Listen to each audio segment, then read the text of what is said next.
Mirsa, kami akan hadirkan informasi untuk Anda tentang konflik yang sedang terjadi di Gaza, Palestina.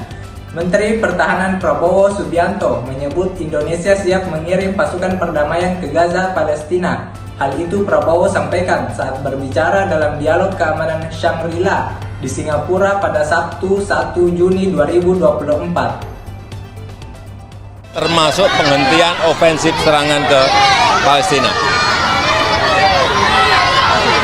We are prepared to contribute significant peacekeeping forces to maintain and monitor this prospective ceasefire. Sikap Indonesia terhadap konflik Palestina dan Israel semakin dipertegas dengan kecaman yang dilempar Presiden Joko Widodo kepada Tel Aviv. Selain itu, Menteri Pertahanan Prabowo Subianto juga telah menegaskan bakal mengirim pasukan perdamaian ke Palestina pada Sabtu 1 Juni 2024. Sekali lagi, Jokowi menegaskan bahwa Indonesia mengecam serangan mematikan yang diluncurkan Israel ke Rafah, Palestina. Adapun serangan yang dimaksud adalah peluncuran serangan Israel pada Kamis 30 Mei 2024 di Rafah, Palestina yang menewaskan setidaknya 12 orang. Tak hanya itu, pada Minggu 26 Mei 2024, tembakan militer Israel turut membakar tenda-tenda pengungsian hingga menewaskan sedikitnya 45 orang. Melihat kekejaman tersebut, Jokowi mendorong agar Israel mematuhi keputusan Mahkamah Internasional pada Jumat 24 Mei 2024. Dalam keputusan itu, Mahkamah Internasional memerintahkan Israel untuk menghentikan serangan militer ke Rafah, Palestina. Meskipun sudah berkali-kali saya sampaikan, tapi saya ingin mengulang lagi bahwa Indonesia mengecam keras serangan Israel ke Rafah.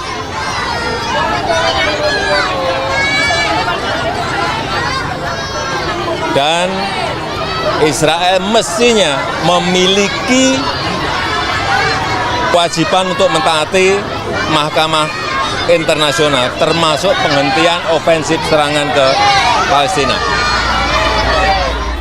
Pada hari yang sama, Menteri Pertahanan Prabowo Subianto juga turut vokal menyuarakan sikap Indonesia terhadap konflik Israel-Palestina, terutama atas kekacauan yang terjadi di Rafah pada bulan Mei 2024 di depan para pejabat pertahanan dari berbagai negara.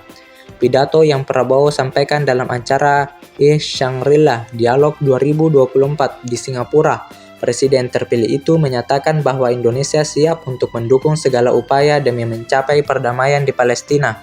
Salah satunya adalah dengan mengirim pasukan perdamaian ke Palestina. Prabowo menyatakan bahwa Indonesia akan segera mengirim pasukan perdamaian ke Palestina jika ada permintaan PBB. Adapun pasukan perdamaian itu nantinya bertugas untuk memantau keamanan di wilayah Rafah dan sekitarnya selama proses gencatan senjata berlangsung. Itu pun jika Israel dan Hamas berhasil mencapai kesepakatan gencatan senjata seperti yang disampaikan oleh Presiden Amerika Serikat, Joe Biden.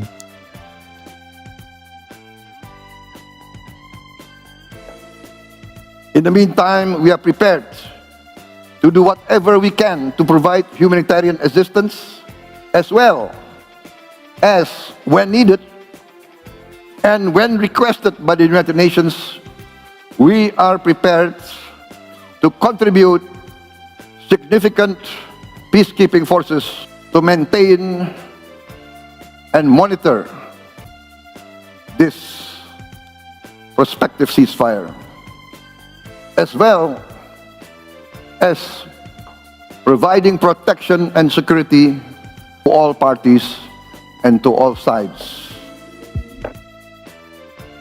Prabowo juga turut menyampaikan pesan dari Presiden Jokowi yang menyatakan siap untuk memberi pelayanan medis kepada warga Gaza. Adapun tenaga medis yang dikirim dari Indonesia itu nantinya akan mengoperasikan rumah sakit lapangan yang ada di Gaza. Pasalnya, rumah sakit Indonesia yang berada di Gaza harus ditutup pada November 2023 lantaran situasi perang yang memaksa para petugas medis untuk angkat kaki. We are also prepared to immediately send medical personnel to operate field hospital with the consent and agreement of all sides. We are in discussions with our partners to expedite the deployment of this medical personnel. Indonesia also is very willing to evacuate and treat wounded Palestinian civilians and those needing hospital care in Indonesian hospitals.